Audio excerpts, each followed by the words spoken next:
Good morning. Welcome to the Leadership Insight Podcast, where we explore the dynamic world of leadership and equip you with the tools and perspective to lead with greater impact. I'm your host, Dan Evans, and today my special guest is John Hartman. Um, we're going to tackle some thought provoking questions and uncover practical solutions to leadership. So, John, if you would, tell us a little bit about you.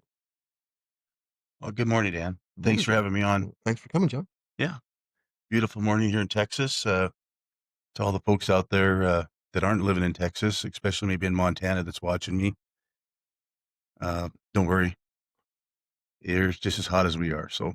But I'm John Hartman. I'm 54 years old, married, have a young adult son, Dylan.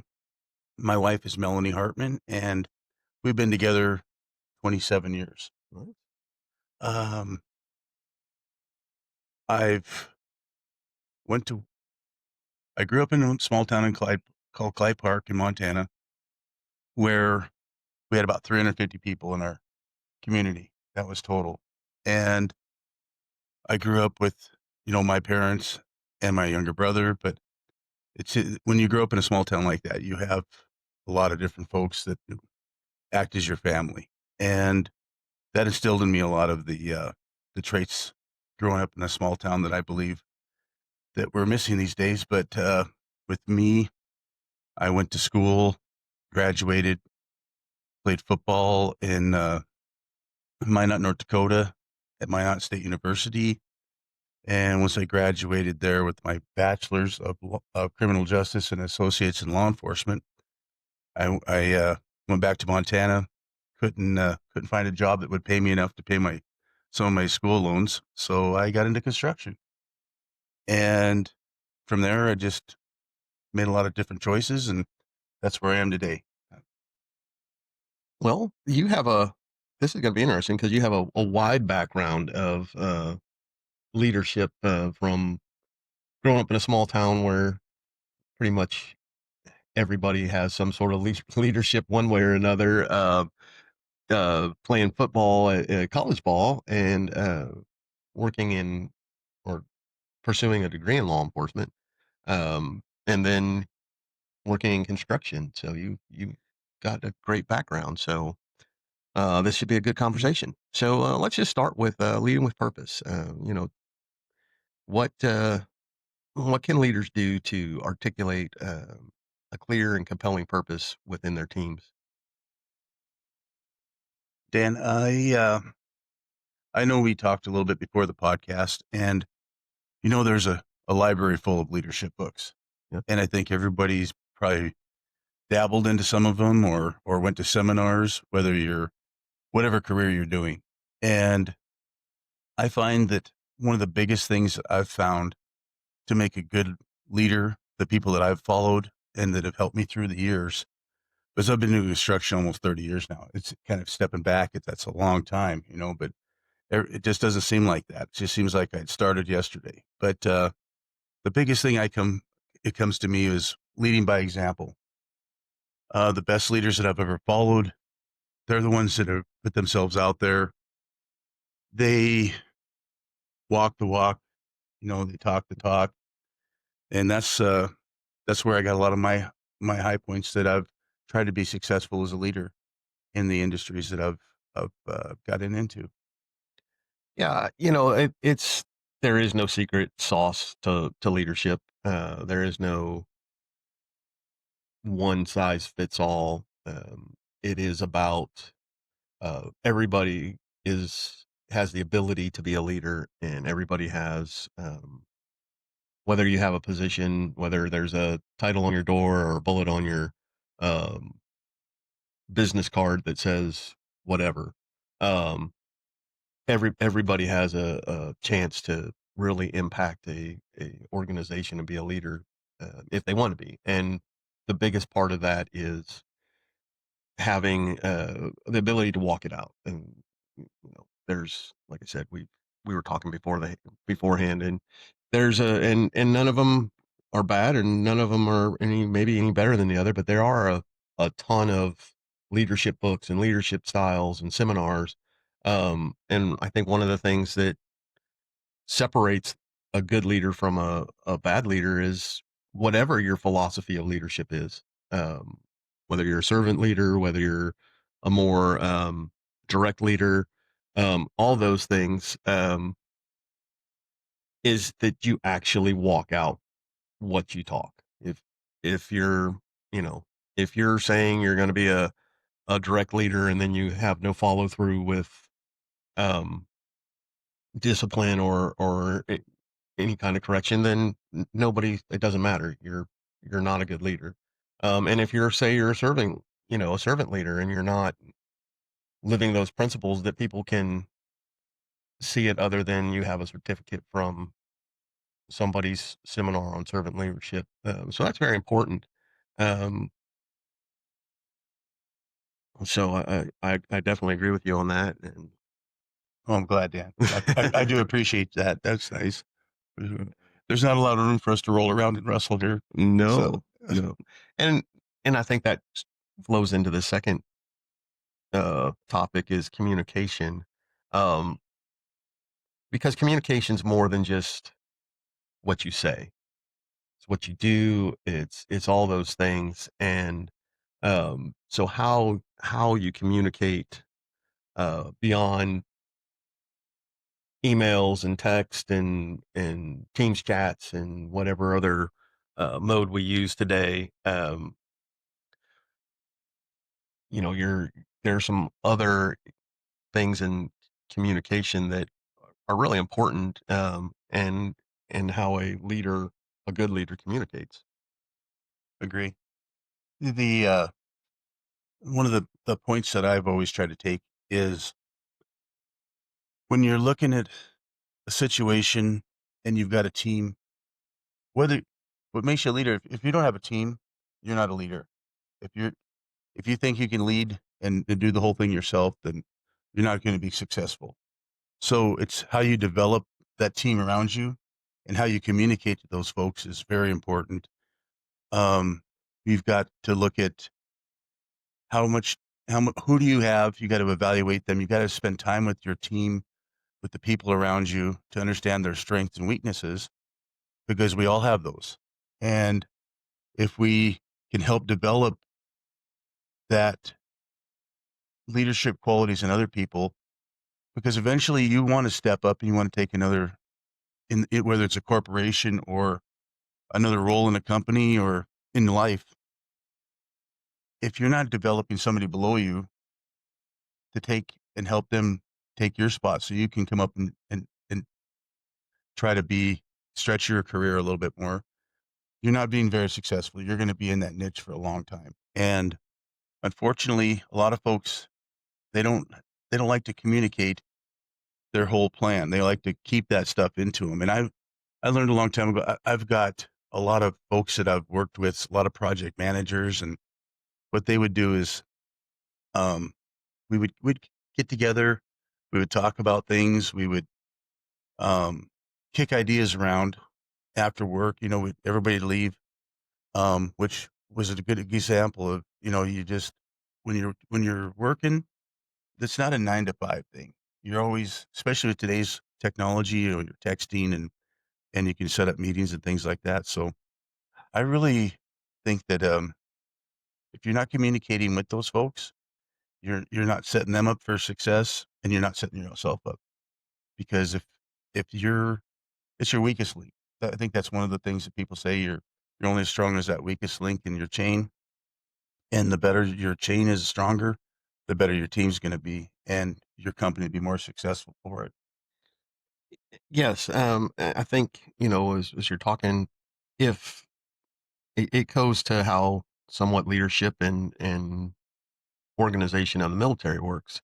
Um, you train the person below you for your job, and you try to have a knowledge of at least two above you, because if somebody goes down, you have to be able to fill in, and so that's one of the things that makes historically makes the United States military, one of the not one of the best in the world is, back in the day and even through into World War II, um, it was common practice to target officers because if you in most armies, if you kill the leader, the army's ineffective. But because of how the American military is set up, um, if you kill the officer, you kill the leader, somebody just else they just automatically step into that position and continue on. Um, and so I think that as you were talking about, you have to share the knowledge. You have to let your team know what the plan is, what the vision is, as well as how it's going to be executed. And sometimes you don't need to let them know every single decision or detail, but they need to know this is where we're starting, this is where we're going to end up, and kind of how we're going to get there along the way. So they understand what their role is, which gives them some ownership in the project and makes them more uh, motivated to because they don't feel like, oh, I'm just being told I'm just a task worker. I'm just being told one thing at a time and I don't know, and so it makes them feel that like they're part of a team. Mhm. And I think that's important to communicate and share that. Yeah, I guess the second part of that question or the question you asked me was, you know, I would also think about how when you let to listen to the folks, because if you think that you've got all the answers, that's not right. Because one of my biggest pet peeves is, well, that's not the way we did it on the last job. That's not the way we've done it in the past. Well, if you're a good leader, you're always adapting.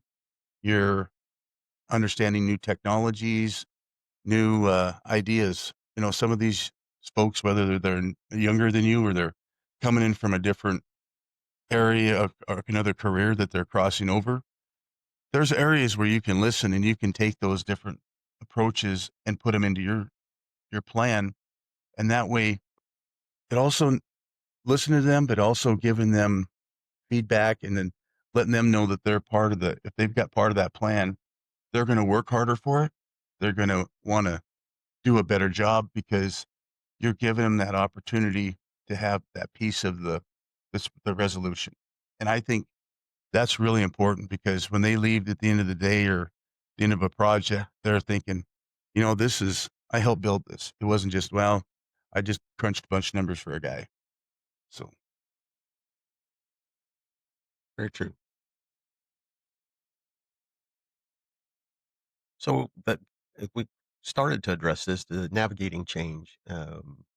So I know for you, change is, I mean, for everybody, change is constant, but for you is really constant because you go from project to project. So you're just finished up a job in Oklahoma, mhm. and now you're off to the eastern part of Oregon for 6, 8, 9 months, something like that. And so you're always churning in change, and so changing not only the job but location. So I know probably your culture of some of your employees in Oregon is going to be completely different than who you work with in Oklahoma. State laws and labor regulations are completely different. So you really do navigate change quite a bit. And so what's your secret to navigating change? Uh, the, no, I'm going to probably make it really simple. It's hard work. The work ethic. I think like we talked about coming from a small town in Montana, I had a, I believe I have a good work ethic. I'm the first one in.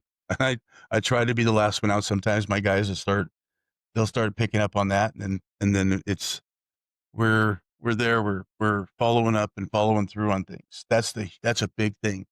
When you start something and if you get overwhelmed by it, if you think that you've got to uh, working with electrical codes or working with unions in certain parts of the country, you're And if you think that you're gonna become an expert on that, you're not. You've got a company that you're usually working for, or you've got somebody that you've developed and or working with those folks that you can put them in the lead for it. But when you do that, follow up with them on a daily basis and just let them know that you're there to support them. This is you're giving them that that's their opportunity to be part of that team, and this is they're thriving at it, and then making sure that they're following through. You know, you may not be an expert. You can't be an expert at everything you do on a project.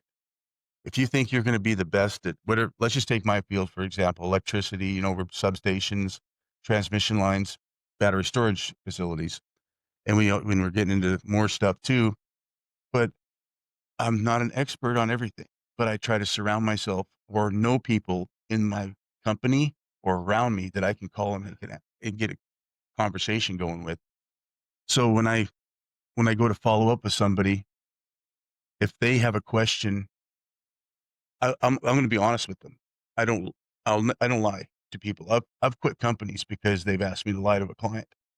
So I think it's really important that you're you're always honest with those folks, and that if you can do that and you can put people out there and give them the opportunity to help you, and just making sure that you're being a good manager by supporting them and following through with them, and that they're following through and they're following your same ethics, you know, making sure they're not telling somebody half a truth or something, that goes a long ways. Because in this industry, when you're talking about people, and it's my industry's so small because it's a we do a lot of renewables, we tie into a lot of renewable places, and I work for the same client, um, on every project.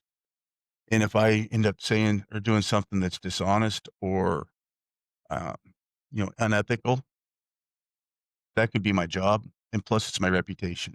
Like I said, I'm not an expert at everything, but when somebody asks me, I'll get an answer for them. It may not be what the answer they want to. Sometimes you just gotta be honest with them about that kind of situation is, you know, they wanna hear something, but at the same time, you don't wanna just sugarcoat it. Yes, and I think what with that, integrity and leadership is really important because if your employees see you lie to somebody or not be ethical about a business practice or whatever, that does damage your reputation, and then they begin to doubt what you're saying to them. Well, if he lied to the boss, or if he lied to a client, why is he going to be honest to me? And so that impacts their trust in you, which when you we were talking about earlier, if you have weather coming in or if something happens and you need to move your deadline up and you need them to really either change what's going on or work a little bit longer, work a little bit faster, whatever those things may be, so that you can take care of almost an emergency, if you will. And if they don't trust you, if then they're going to say, is this really an issue, or is he just trying to get us to work faster? So he's just going to tell us what he thinks we need to hear. So that I think is important. Um, so we're going to just touch on emotional intelligence. You Good can, point. That's a huge one. It's, and I maybe some people don't really understand until you've run against it. And, with your emotions can run hot and cold. The toughest part for a manager is making sure that that ocean looks level and calm. But what do they say? The ducks' feet are moving a million miles an hour under there. And that's a lot of times what I'll feel. I might have a lot of things coming at me, but you really don't want to let your team see that. You want them to feel confident. You want them to be able to not worry with you. That's those points where you call your mentors and you say, "I got a situation. What do you guys think?" Or those other things that you do when you're emotional is you make phone calls or emails, and once those things are done, you can never take them back. And I've seen it a lot in our industry, and I'm sure everybody's out there has probably seen it happen. You get mad, you fire off an email. Well, I'm done with this company, send, or, you know, expletive is and send. And then you wake up the next morning, you're like, man, what did I do? Take a minute. And I guess the biggest part with me, emotional, is how I bring God into my job. And, you talk about it. You talk about God, but at the same time, every morning I get up, get ready to go to work. I say a prayer, keep my guys safe, and help me get through the day. Give me that patience and understanding, and let me be able to do a good job and support my family. So that's my goal every day. Yeah, is get everybody home safe. Um, it's because emotional. I'm a really emotional guy. I've went through some stuff through my career where people have supported me, and I'd have never thought about it because I've got friends and that I've worked out there with that are probably closer than my family. So just always trying to manage your emotions, and when the, and when you're trying to talk with your team, and this comes with my son too. You know, I grew up, I think a lot of us grew up in the older generations where your mom and dad or somebody was always disciplining you. And I'm not I'm not saying not disciplined, but my son, um, he knows when I'm disappointed. That is the worst thing for him is when I could yell at him or something or get mad at him, but I try not to, because it really doesn't it just forces everybody into different corners and nothing gets taken care of. So when they see the disappointment in my face, I don't have to say anything. My son just comes up, says sorry, and moves on. And it's the same way with my guys and gals. If they understand. They, if they've done something wrong and we come in and we talk about it, and I don't yell, I don't sit there and, point fingers, and because at the end of the day, have I failed them? You know, sometimes you can't avoid it, but sometimes did I do a good enough job explaining? Did I do a good enough job enough leading these folks that where I put them in a position that I got to correct them? And so I think it's very interesting that with I'm kind of an intimidating guy. My wife says that, but I'm not that guy. I'm just a friendly guy, but I hate those situations. I hate drama. So I try to deal with it as best I can. Well, you are, I mean, if people don't know you and you just see John walk by, it's like it's a big dude. I don't know that I want to get on the wrong side of him. Which that's a perception that um, there's nothing wrong with that. But I just circle back. You were talking about emails and phone calls and text. And now that we're in this we're with technology is improved. I had a boss that he had a rule for him that if he was angry or frustrated or whatever, he would write the email and then he would put it in his drafts. He wouldn't send it until the next day, and then he'd come back and reread it and go, "Yeah, I probably don't need to say that. I probably didn't need to say that." And so that's just I guess a good tip, a good tool to take with you is if it's really a high drama, high emotional moment, um, there's nothing wrong with pausing. You know, if you feel like you need to write the email with the, all the curse words and whatever you need to just get it out because sometimes that's all we need to do, right? We just Yeah. need to like unload. Um, and sometimes as a leader you can do that. You can call your mentors. We haven't talked about that, but mentorship, both providing and having a mentor is really important for a leader. So I appreciate you bringing that up. And sometimes you just need to call them up and say, hey, John, this went on today and I am like boiling over, and we get the feedback of, look, that's just let it go. And it's not that important. Or sometimes you get the feedback of, yeah, you're right. It is, they were wrong and they probably do need to be told that they were wrong, but probably not in that tone, right?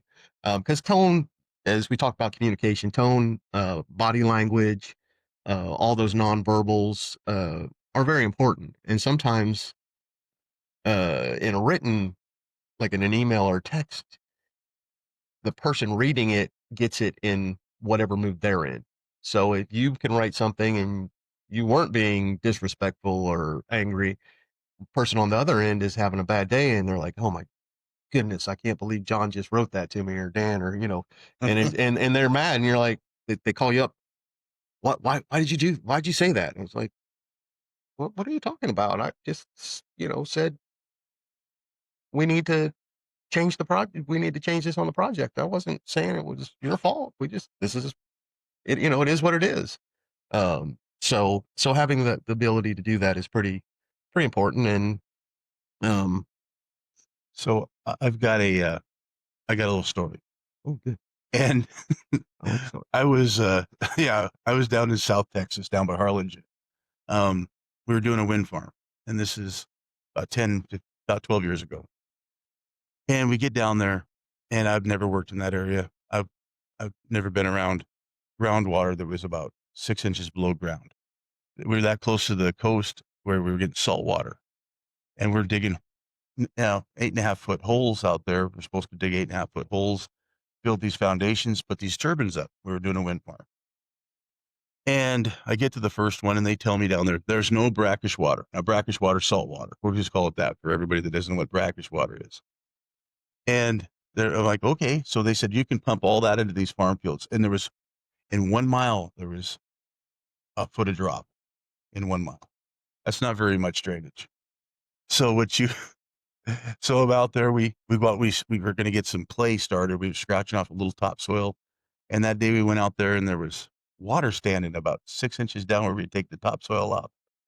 And I could smell it, and I'm not a I was from Montana about this time, so I could smell salt. And I went down there, it was clear, it was salty, and I went back and I told the owner, I said, "Owner," I said, "Guys, there's salt water." They're like, "No, there's not. I'll show you. I'll grab my saliniator meter." And he had one of those. I was like, "Okay." So we went down there. It was off the chart. It was just what happened, the tide was pushing everything in.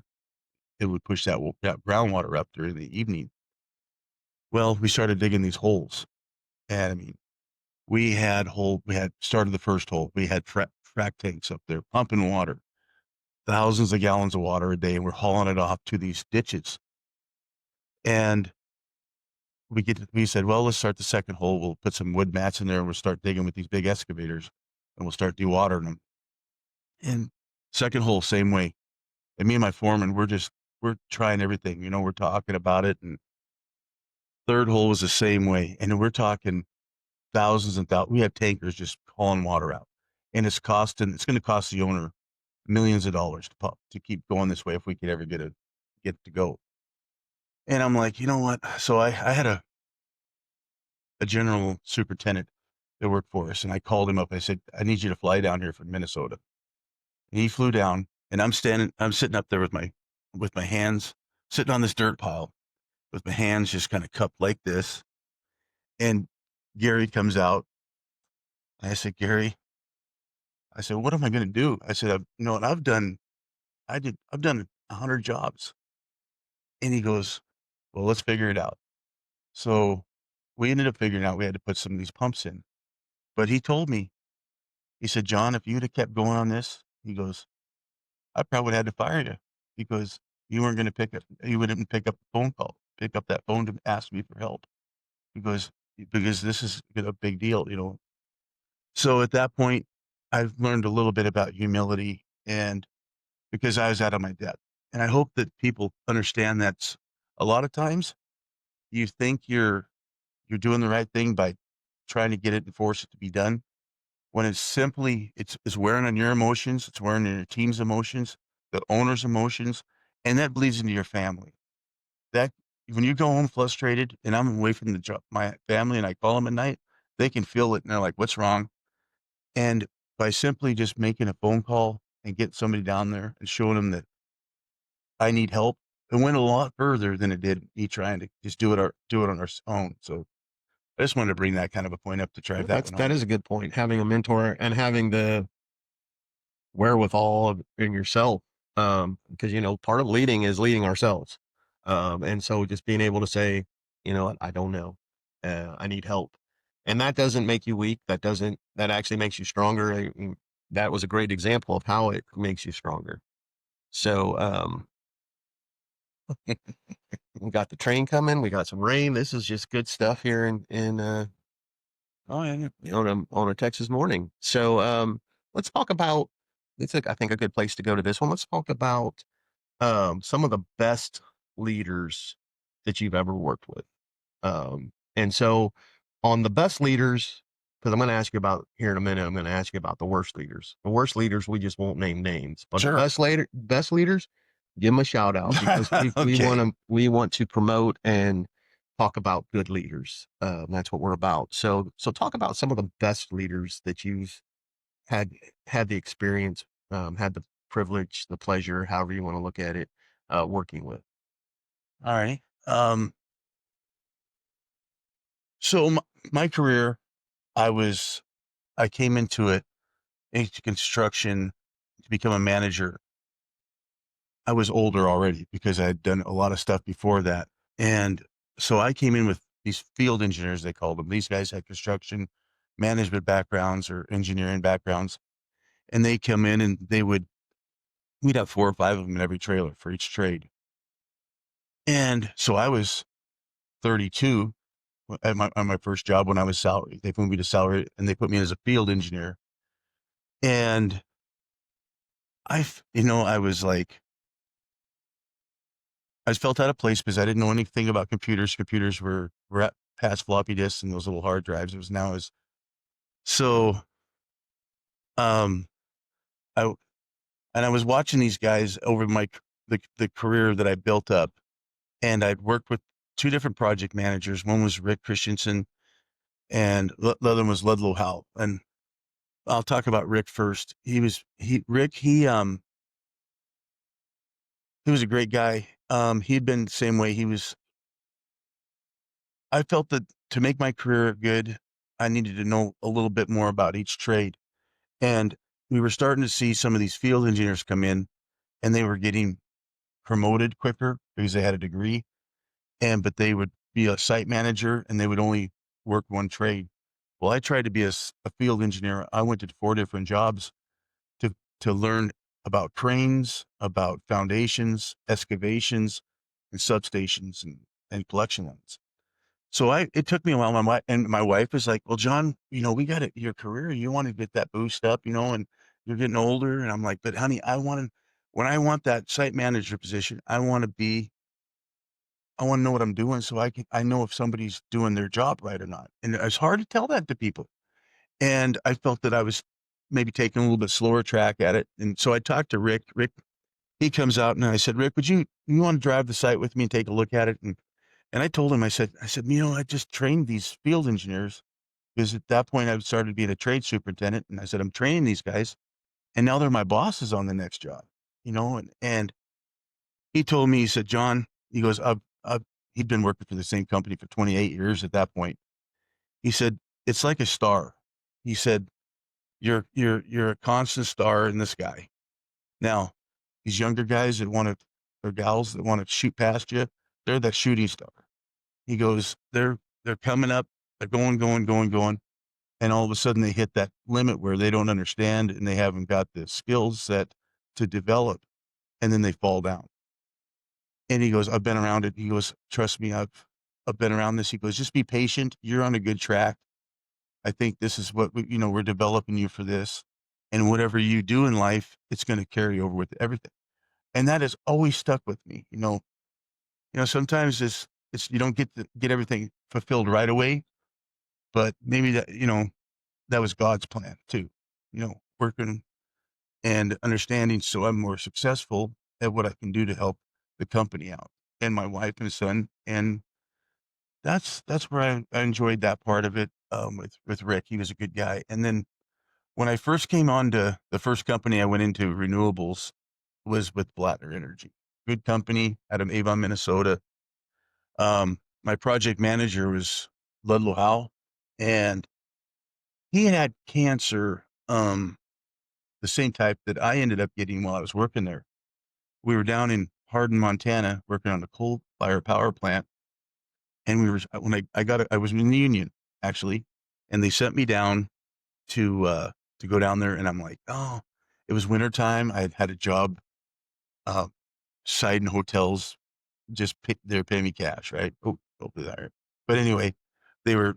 I was had a good job, and I was like, it was going to get me through the winter, and then I was going to go back up and start working something else on a bridge or something. And they called me and they said, John, we're going to pull your benefits if you don't get over to that power plant. Well, I get there, and I said, how long am I going to be here? I had that attitude, I had a tool belt.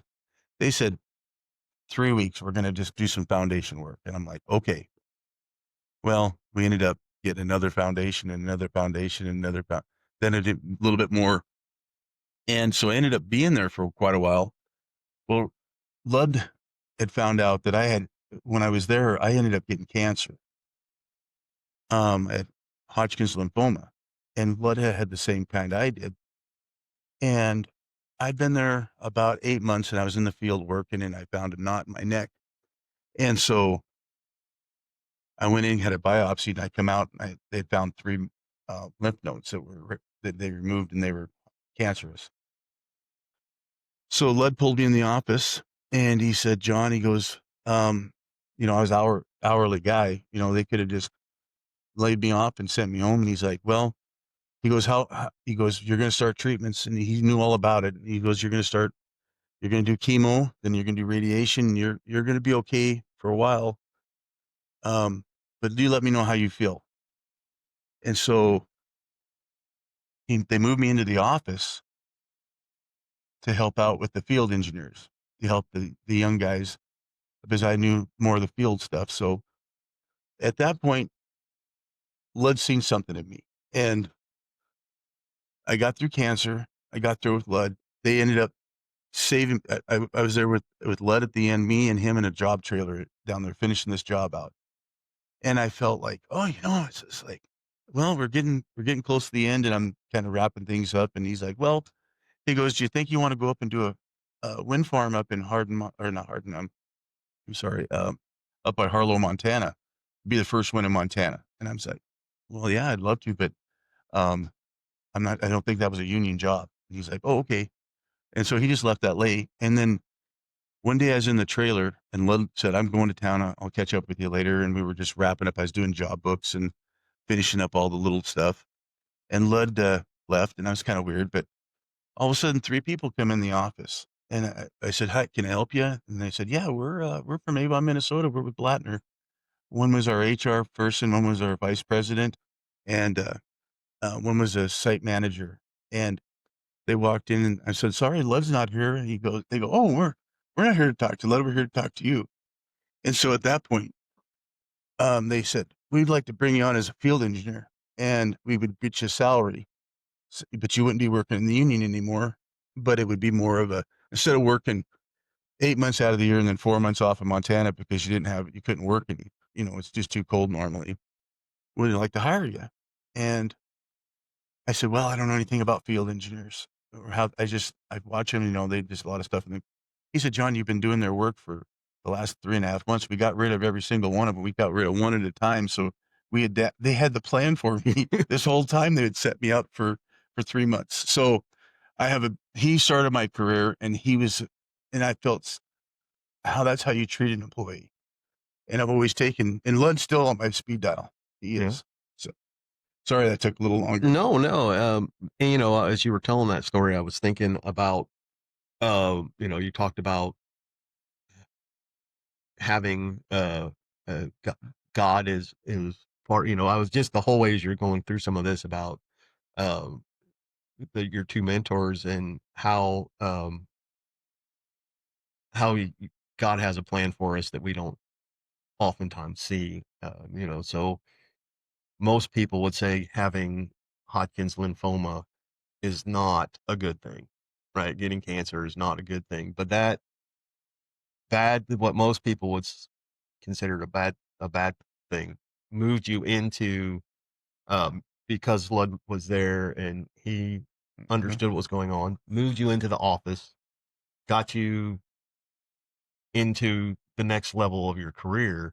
That if you hadn't got cancer, you may have never ended up here because you would have just, kept working union jobs and, gone a different route. I know you talked about, you were telling me the other day there was at one point in time that you left construction for a little while to go be a cowboy and a farmer up there, and, so it's just an interesting Yeah. to think about, not our our path. We have a path that we think we're on and we're going to, and it doesn't always work that way. And there's nothing wrong with that. And as a leader, you also have to look at that in your people and say, um, you're going to lose people that are on your team that are good people, and they're going to go do something else, and that's not an indictment of your leadership necessarily. That's just a their path changed, and being able to encourage and support them to do new things. That is a mark, really a mark of a good leader. I think I'm the proudest when that happens. You work with a guy and or gal, and they take that next step, and you lose part of your team, but at the same time, they're taking part of it seems like they're taking part of the stuff that I've helped them with and go to start their career, and that's what it's there for. It That's makes me awesome. smile. Yeah. It's, I think really the mark that is a mark of a leader. I've read different, we talk about reading different things. Somebody says, you're truly not a leader until you build a leader that builds leaders. And there's some truth to that. But I also think that, um, we have all stood on the shoulders of giants to get to where we are.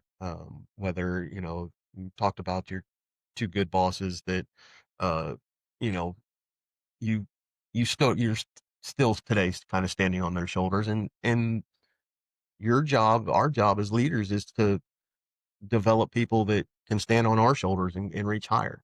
Um, and that's just, so when you do those things, when you, um, develop people that go to that next level, that should make you prouder than your next promotion. mhm, And so that is the mark of a good yeah. leader. So now let's not name names. Now let's talk about the bad leaders that you've had. Oh, oh, well, I'm sure everybody out there has come across somebody it's been hard to work with. I mean, that's just the nature of the I I tell my guys and gals, I say, sometimes we'll have 300 people on a job site. Well, if in the work ethic we have nowadays and the people we have and the applications and everything, it's hard. If you're lucky, if 10% of those are the one, the bad apples. And if you think about that on a 300 person job, we can do the math as a construction guy is 30, right? Yeah. So about 30, you look out there and there's 30 guys that you got to manage, that or persons, people that you have to manage, and you got to find out, correct it before it becomes either gets somebody hurt or becomes detrimental to the project. Well, I have had one of the guys that I used to work with, he was a foreman, and then he became a superintendent, and I was actually his field engineer, and he was from upstate New York, and he was got that New York, uh, m always mad.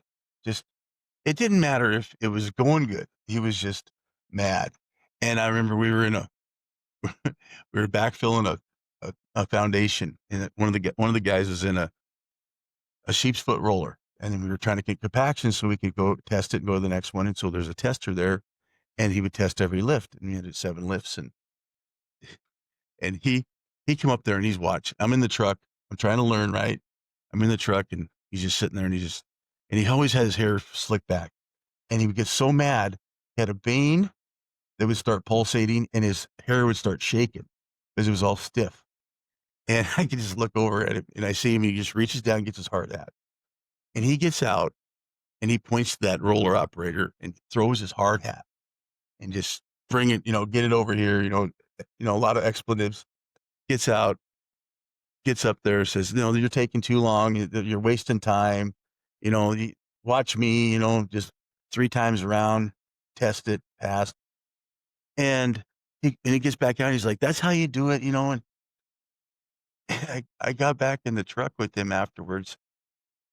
And I'm like, it's like, we never had a problem with the guy. It wasn't like he was habitually doing this. I said, Mark, wouldn't it have been easier just to talk to the guy? And he looked right at me. He said, that's not how I'd manage. And I'm like, oof. And at that point, and I love him. Sorry, I love him to death. But he just, he was not he wasn't the typical, he had not moved along. Back in the day, the old superintendents, they would smoke cigarettes in the trailer and cuss and treat the young guys like bad, and those days are over. HR's involved now, so you not only got a good leader just because you want a team, but you got to be careful. It's that's where we're at with this situation, and um with our work ethics these days with the folks, it's tough. It's a strain on a leader to keep your head on a swivel. Got to pay a lot more attention to your foreman and superintendents out there saying, how's such and such doing? I remember another guy, he was a erection superintendent, and and we had this stack. There must have been 300 applications. We went and did a job fair. It was part of our thing with the local county that we'd hire so many local folks if we could. And so, but in the erection industry, when they put those towers up, they had people that would just put bolts together, things like that. So there was some easier work for people that weren't trained in how to use cranes and signals and rigging and all that stuff. So, but I remember he came in and he says, I need 20 people hired today. And I was a field engineer for him. And he hands me that stack I said, well, do you want me to get some interviews? No, just take the top 20, call them and tell them to come in and we'll get them to work. And I remember that was my lesson learned right there, because I had seen what happened, the accidents that we had, the lost production. So after that, I would always, when I hired people, I would set up interviews, but it's respectful too. I want to look at a guy in the eye and see if there's anything behind there. Is this somebody that you can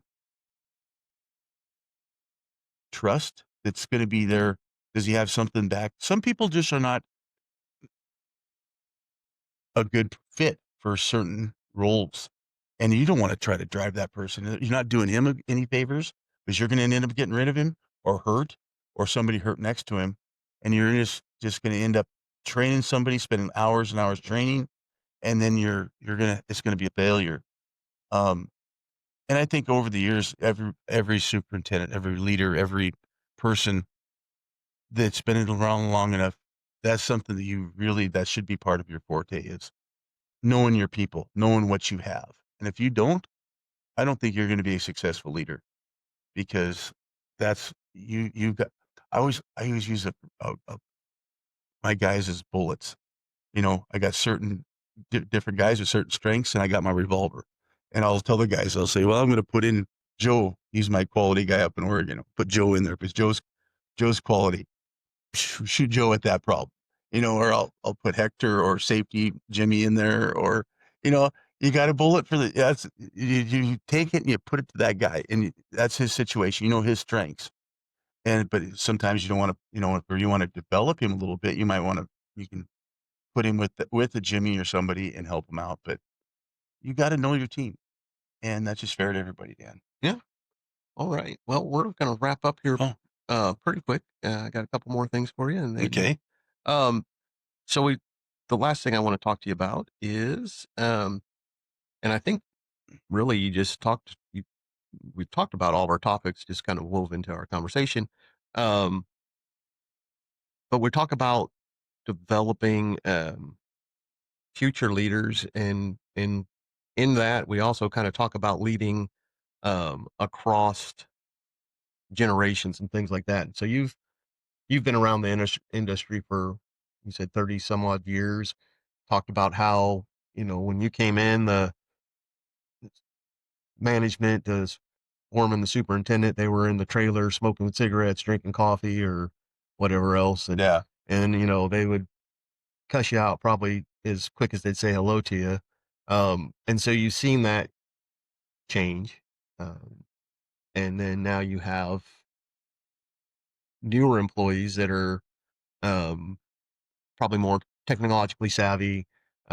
They may, as we talked about communication styles, they may prefer a text message versus a phone call or you talking to them. And so how has that impacted your leadership? Um,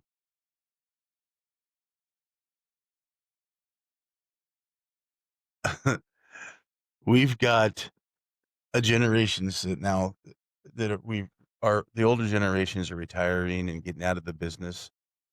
The younger generations, bringing them on board with the schooling that we have, and then they come out, they feel like that they know everything, and I hope that everybody that watches this, if you're just getting into it, don't think that you need to know everything when you come out of if you got a degree. I got this degree, and I'm not making fun of the Aggies, but I had a lot of Aggies that, I'd bring on the job sites, and they had their engineering degree, and God's own fighting Aggies, right? And I love 'em. I got a lot of good friends that are still Aggies, and but, they come out and they're just they're just ready to go, and I'm like, "Okay, how are we gonna go about this?" "I don't know, but we're ready." Slow down a little bit. Listen not only to your superintendents, the the people, your leaders, but take advantage of your skilled craftsmen below you and the skilled people below you, whether it's a craftsman or not, because they're with experience, and you don't have to be even age wise, but experience. Some guys, when they come out of high school, they go right into construction or into the other things, and they've learned. And by the time they're 22, 23, 24 years old, they're smarter than me at some of that stuff. And I listen to those guys. It's crazy that I'll have a young guy in my office sitting there talking about things, and he's explaining certain situations to me, or electricians that are in there explaining things. And that's, to me, that's where we're at. So just that's my advice to the folks that are coming into the industries and doing their thing. Take a breath. Don't feel like you have to knock it out of the park on your first date, because I think more often than not, you're not going to get that. You're end up going to show that you're not being that's not showing you're receptive to new ideas and things like that, Dan. I guess I put it that way. yeah. And I think that really kind of proves it, reinforces the point that I started with, that, you know, leadership is a quality, it's a skill, it's not a position. So you may come out of a university with a engineer degree and they hire you and they put you in a leadership position because you're a field engineer, you're this or you're that. Uh, but being those skilled tradesmen, the guys that maybe aren't in a leadership position, they're just there as a hand, if you will. They have the experience, and being able to, a good leader understands that I what they don't know, and they look to surround themselves with people that know, that fill their weaknesses. I don't know this, so I need to bring this guy in, um, because they have that skill. So that's a important part of self leadership. But then if you're listening to this, or you're working with people that they're not a titled leader, they're not a supervisor, they're not a manager, they're not any of those kind of things, but they are the guys that they're the go to. If I got a question about foundations, I'm going to go see Bill, and they have to understand that they are a leader and they do have an impact beyond a title. And so being willing, because sometimes that's scary when somebody comes to you and you're not in a leadership position and the manager comes and asks you a question. Sometimes you're scared to give them the real answer, right? Because I don't know if I tell this guy the truth that what he wants to do is not going to work. Well, he could fire me, or he Yeah. could, or at worst, I'm gonna, at best, I might get my butt chewed. At worst, I could get fired. So, um, and if I'm an hourly guy, that's probably a big, I'm talking to somebody who's salaried and corporate, whatever. Having that courage to speak truth and say, no, you know, I've been doing this for, even if I'm only 24 years old, I've been doing this certain skill for this many years. Um, I've done it a lot of ways, and I just don't think I haven't seen how you're trying to do it work in the past. So maybe you should consider these things. And that takes a lot, and that's a mark of a leader, having courage. And the same in, in your position as a superintendent, to be able to go back to corporate, and say, hey, we're having this trouble here, and it might push our job longer, or it may, we may not be able to do what we thought we were going to do. And again, it's your reputation as a leader on the line. But it's much better to tell them up front, hey, we're not going to make the deadline, than just to miss the deadline, because now you've misled them and you still didn't make the deadline. That's a real quick way to Mhm. be out of the industry. So Yeah, because if you give them enough time, there's always a plan to make the deadline. But if you gotta share it, you can't just spring it on them 2 weeks before the deadline.